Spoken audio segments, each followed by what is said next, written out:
What's going on, Master Duel fans? James here again. Deck profile time to all you water/wind enthusiasts out there.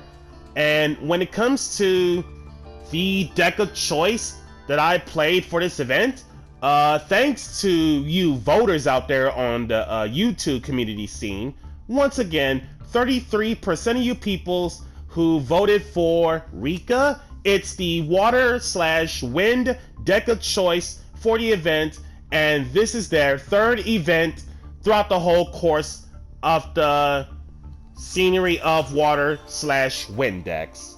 Now, when it comes to the representation of loner decks, Ice Barriers was seen the highest. Second goes Speed Droids, and then the last goes to Goaties. And when it comes to real decks that I came across that duelists innovate, I've seen Speed Droid, Sword Soul, Cash Tira all in one deck, Umi Marincess all in one deck. Then there was Speed Droid, Umi Control. I also believe there was some Sword Soul with the spiciest worm, water/wind worm lists. And then I also happened to come across Marincess, Sharks, Yosenjus. For some reason that wasn't on my bingo card because I really didn't think that there were a few Yosenju players being innovated at the Wind Water event. And then otherwise, yeah, that's pretty much that. So for the record about the representation of loners, Goatee was no problem at all.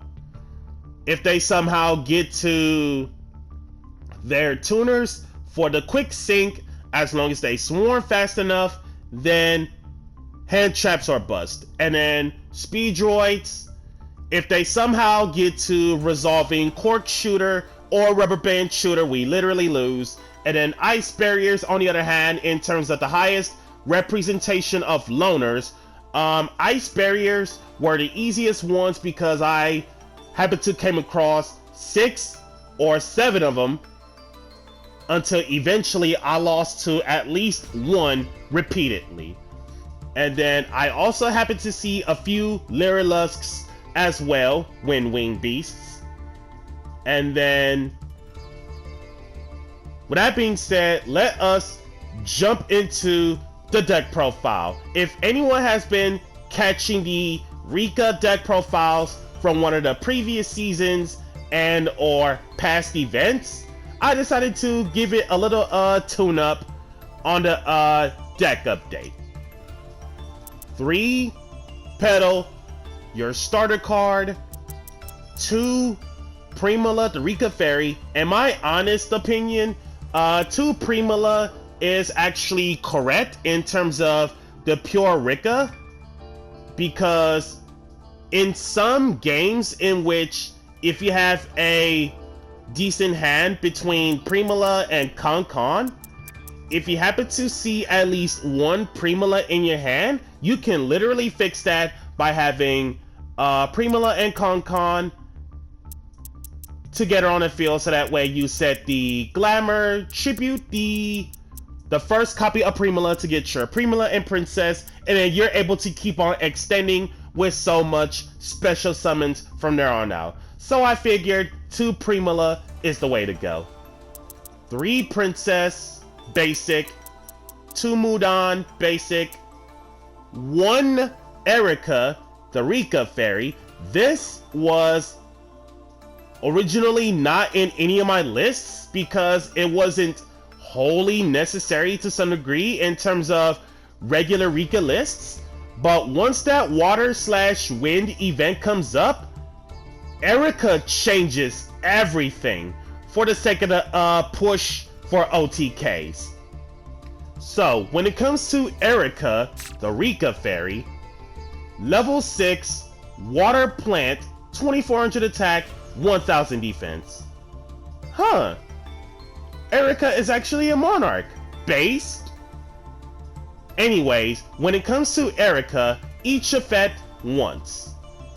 When an attack is declaring involving another plant monster you control, you can tribute this from your hand or face-up field to have that plant monster gain that extra 1000 attack and defense until the end of this turn, and outside of the damage step, if a plant monster's more than one you control is tributed while she's in the graveyard, free special from the graveyard, but banish it until she leaves the field.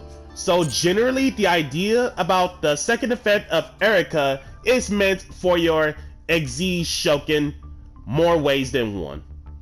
And then one Snowdrop straightforward. And then for the rest of the leftover monsters,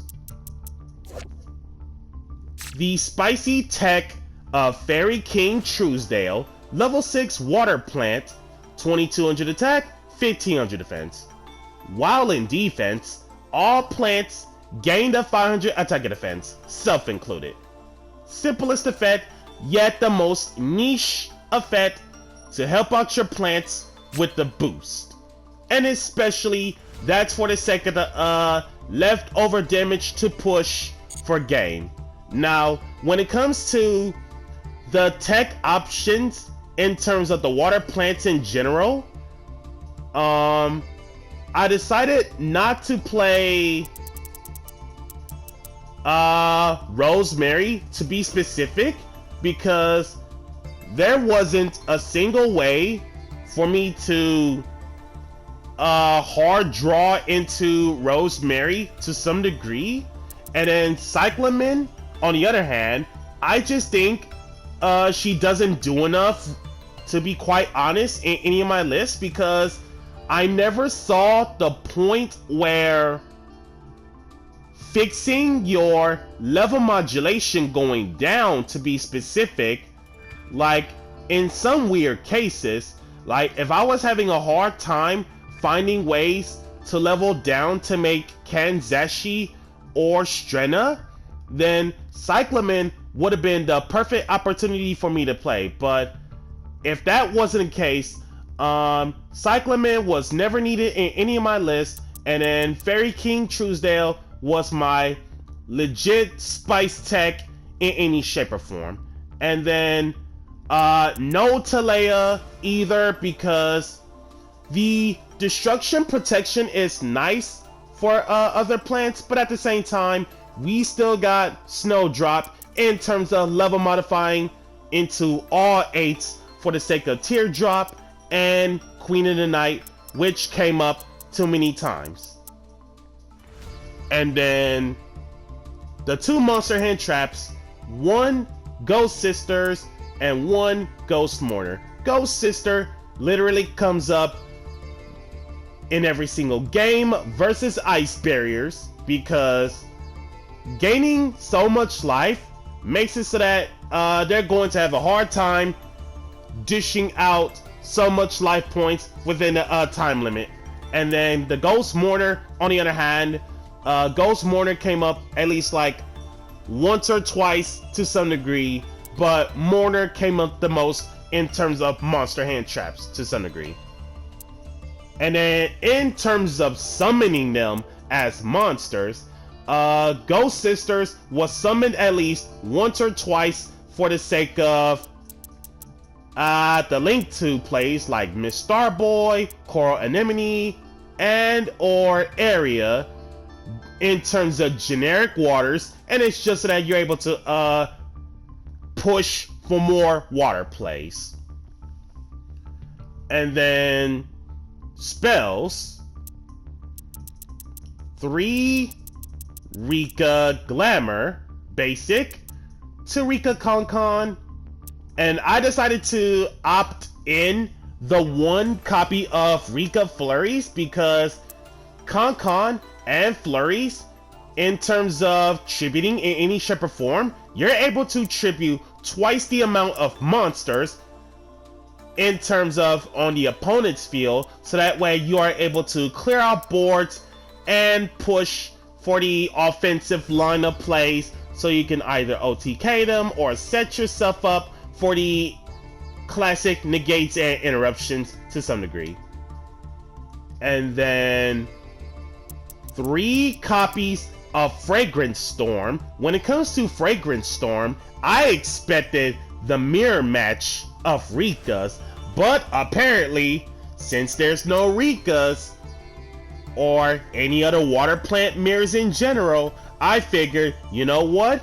I'm going to stash the Fragrance Storms on my opponent's plants just in case, aka the mirror. So what's even more crazy about the Fragrance Storm is that the first line of text says target 1 plant monster anywhere on the field, doesn't gotta be yours. So most cases, if they have something like Strenna, Kanzashi, Queen of the Night, or even Teardrop, well, technically 3 of the 4 plants, to be specific, being Strenna, Teardrop, and Queen of the Night specifically, 3 of the 4, not Kanzashi while she's out. This makes it so that you are able to destroy their plants and you receive the 1 draw card. And if you happen to draw into a plant, you can actually reveal it to draw 1 more card. And this makes it so that plant players in general will end up losing the advantage while I gain the advantage, which is absolutely insane. And then the other spells, talents. Most of the times when it comes to talents, it's usually rip hand traps or board breakers. And then the draw 2 was never necessary because the whole hand is insane, or this whole deck is like too super consistent to some degree.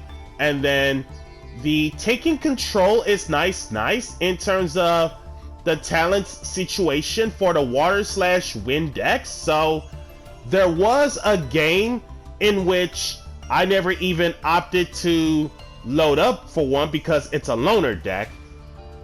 I talents took the General Ryo.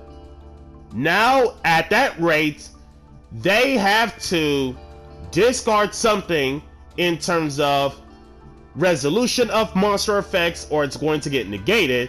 So I said, sure, that's cool. Ryo and something else in terms of a monster on the field.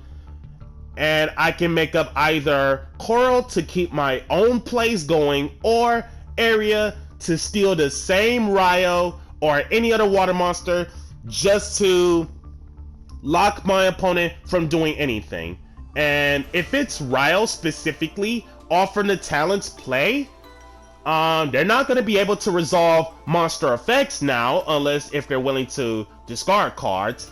And then at that point, it's like, I'm going to keep controlling the board and then just play the game from there on out.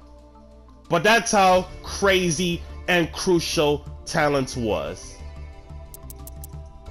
The Warm Book of Moon, 3 Forbidden Chalice, 2 Cosmic Cyclones, Called by the Grave, Blizzard.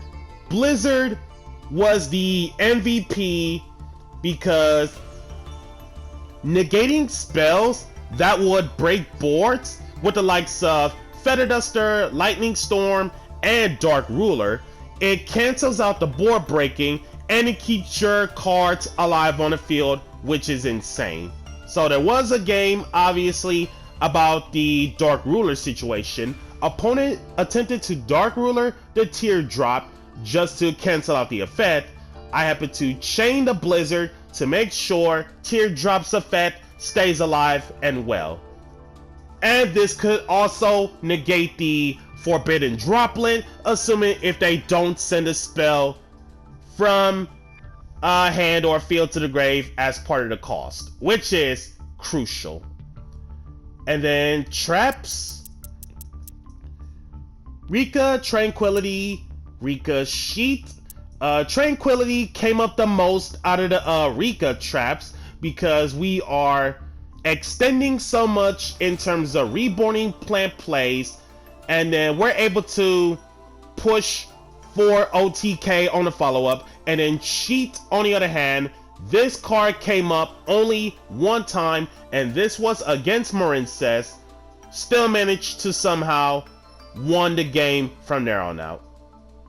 And then 3 Imperms, and I decided to spice up the 2 evenly matched because I already knew for that fact that Ice Barrier, in terms of loner decks, is going to be most represented in my personal matchups. So I figured, what rule of thumb about tokens being on the field between evenly and tokens in general? Tokens cannot be banished face down. So I said to myself, you know what? Going up against ice barriers in general, if you somehow leave a token on the field, and if I have evenly matched in my hand, you're pretty much legit losing every single playable card on your field, and that's literally no advantage anymore, and you're basically going to instantaneous scoop after. And then extra deck, Bahamut Shark to spit out the Tri-Edge Levia. Both of those shark-like cards, they definitely did not come up in any non-restrictive Rikka ways, but at the same time, Bahamut Shark is only meant for a beater, and then Tri-Edge Levia is meant for banishing monsters to make sure they do not have graveyard effects upon being destroyed to some degree. So most cases about Tri-Edge Levia, banish any monster that gets killed off from Tri-Edge Levia. 2 Stealth Kragans, 2 Stealth Kragan spawns.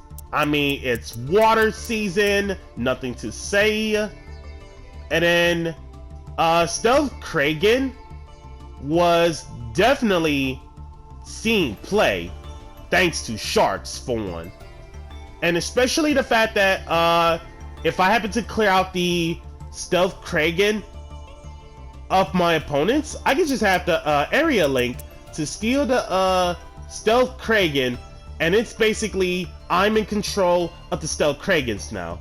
But 2 Stealth Kragans, and then the 2 Stealth Kragan spawns, of course. This is the non-plant XZ, like the best card in the extra deck. This is the best XZ that's not a plant in the extra deck. No questions asked about Abyss Dweller, because his first ability about having a water as material, and it makes it so that all waters gain a 500 attack, is extremely obnoxious, and it causes natural disasters of water OTKs. And then the non-plant links in terms of waters, Miss Starboy, Coral Anemone, and Area. Miss Starboy was never made. Coral Anemone, it was made a few times because reviving the petal for the leftover search of plant targets, so that way you're able to constantly grind, keep the grind game going. And then Area, she came up a few times. She's the MVP. Stealing the opponent's waters are absurd. If I were to make space for Win Link 2, well, obviously that's Ghost Mourner main dead for one. Assuming that if I would have summoned it out properly in terms of the Ghost Mourner from the open hand, summon it, have another monster, go into the Wind, aka Win Link 2, and then if I expect to come across any Speed Droids, Lyrilusks, or any other wind attributes with some of the most powerful monsters, we could just win, take their powerful wind monsters, and then proceed to push. And then for the plants, in the extra deck. Strenna, Kanzashi, Queen of the Night, Teardrop, and Sylvan Dance Peon. Strenna came up all the time. Kanzashi in conjunction with Rikka and any other leftover water boosters that you have can cause some serious OTKs.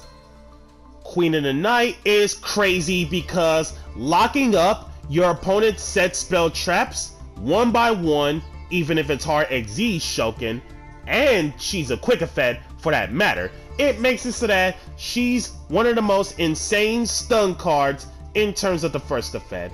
And then if I expect to go against a plant mirror, assuming that if they do not have Princess in their hand or graveyard, I could just have Queen of the Night, Book of Moon, their plants, so that they cannot be able to link off with it or XZ summon with it, which is nice. And then the boost is just okay, it didn't do too much. And then Teardrop, we know how insane Teardrop is. And then Sylvan Dance Peon, the luck sack are from Dance Peon, and I swear to you, it was literally less than 20% of the time hitting successful plant monsters in terms of excavate. Now, when it comes to certain spells and traps that I should play, when it comes to stacking the deck, cards such as Card Advance could actually help me fix the Dance Peon, and on top of that, Card Advance can actually help me fix the Fragrant Storm on the top decks, so I could just go Pot of Greed guaranteed every time when going up against plants. And if I were to have space for the Win Link 2, definitely one of the Kragans is gonna be out of it for sure.